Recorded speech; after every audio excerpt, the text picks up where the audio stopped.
Hello everyone, welcome to my channel. जो बच्चे MCC counselling 2026 में पार्टिसिपेट कर रहे हैं का 5 अगस्त से रजिस्ट्रेशन शुरू हो चुका है।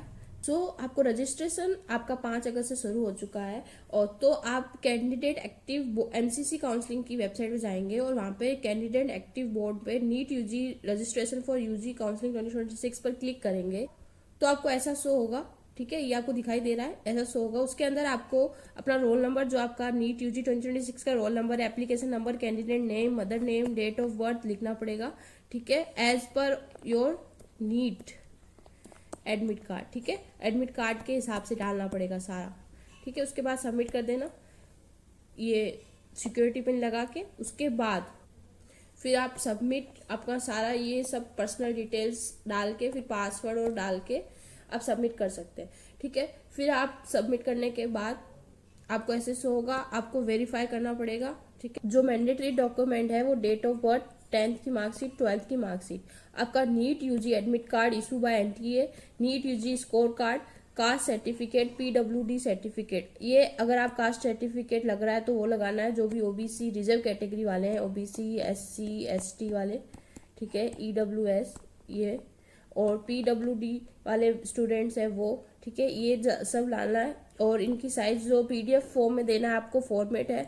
और आपका 20 केबी से लेके 200 केबी इसका फॉर्मेट बताया है, साइज बताया है। ठीक है, आपको कंफर्म करेंगे कि please review the purpose for which your detail collected, provide consent to proceed. ठीक है, तो आपका candidate name, application number, roll number, mother name, date of birth, mobile number, email address. ठीक है, फिर आपको उस पर टिक करना, आई रीड एंड कंफर्म। ठीक है, इन पर क्लिक करेंगे, फिर एग्री करेंगे। फिर ये आपका होम पेज है। अगर आप सक्सेसफुली रजिस्टर्ड कर देते हैं तो आपको ऐसे दिखाई देगा। फिर आपको अपना एप्लीकेशन फॉर्म भरना पड़ेगा। ठीक है, उसके बाद आपको एप्लीकेशन फॉर्म शो होगा। ठीक है, वो भरेंगे, आप अपनी सारी डिटेल्स भरेंगे जो जो दी हुई है। ठीक है, फिर आप जन कैटेगरी पर अगर नो लिखना है, कोई डिसेबिलिटी नहीं है, कोई सर्टिफिकेट नहीं है। ठीक है, अगर आर्म फोर्स मेडिकल कॉलेज में आप जाना चाहते हैं तो आपको यस करना पड़ेगा, नहीं जाना चाहते हैं तो नो करना पड़ेगा। ठीक है, और ये आपको बैंक डिटेल इसलिए भरवाते हैं, एमसीसी इसलिए भरवाती है क्योंकि अगर आपका सिक्योरिटी डिपॉजिट उनको वापस करना होता है तो कहाँ उनको वापस करना पड़े, जो आपका जो भी वो आपका रजिस्ट्रेशन पेमेंट वापस नहीं लेगी, ये ध्यान रखना। आपका सिर्फ सिक्योरिटी डिपॉजिट ही वापस मिलता है। ठीक है, फिर आपको ये सब इंफॉर्मेशन डालना पड़ेगा। और अगर आप पेरेंट्स रिटायर्ड है आर्म फोर्स से तो आपको यस करना है, नहीं तो नो करना है। फिर आपको भरना पड़ेगी अपनी क्वालिफिकेशन डिटेल।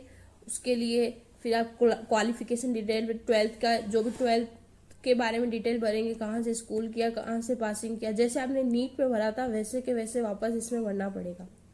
ठीक है, नीट का फॉर्म भरा था ना आपने, उस हिसाब से ही वापस भरा जाएगा। ठीक है, फिर आपसे पूछा जाएगा कि आप किस के लिए अप्लाई कर रहे हैं। आप अप्लाई फॉर 15% कोटा, ठीक है, या फिर आप एम्स ओपन सीट इसके लिए अप्लाई कर रहे हैं, या फिर आप बीएससी नर्सिंग के लिए अप्लाई कर रहे हैं, या फिर आप खाली अलीगढ़ मुस्लिम यूनिवर्सिटी या आर्म फोर्स या डीम्ड यूनिवर्सिटी, इस पे आपको इस पे आपको टिक करना पड़ेगा। आपने डीम पे टिक किया तो आपको 2 लाख रुपीज भरने पड़ेंगे।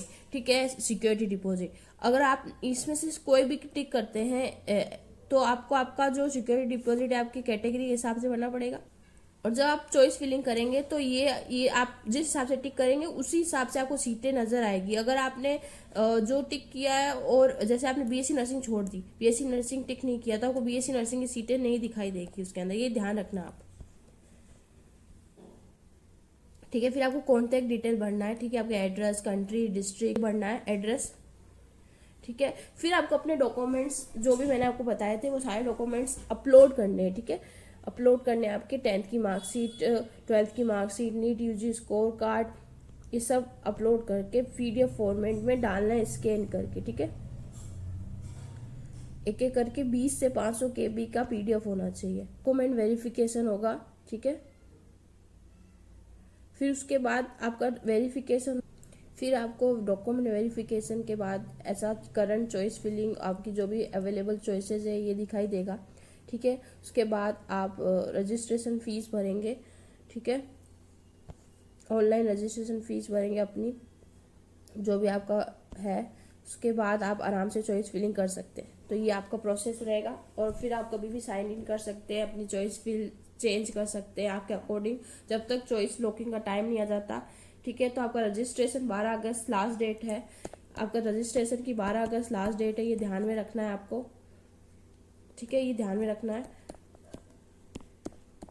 और wish you all the best, आपकी मनचाहे सीट मिले। Thank you.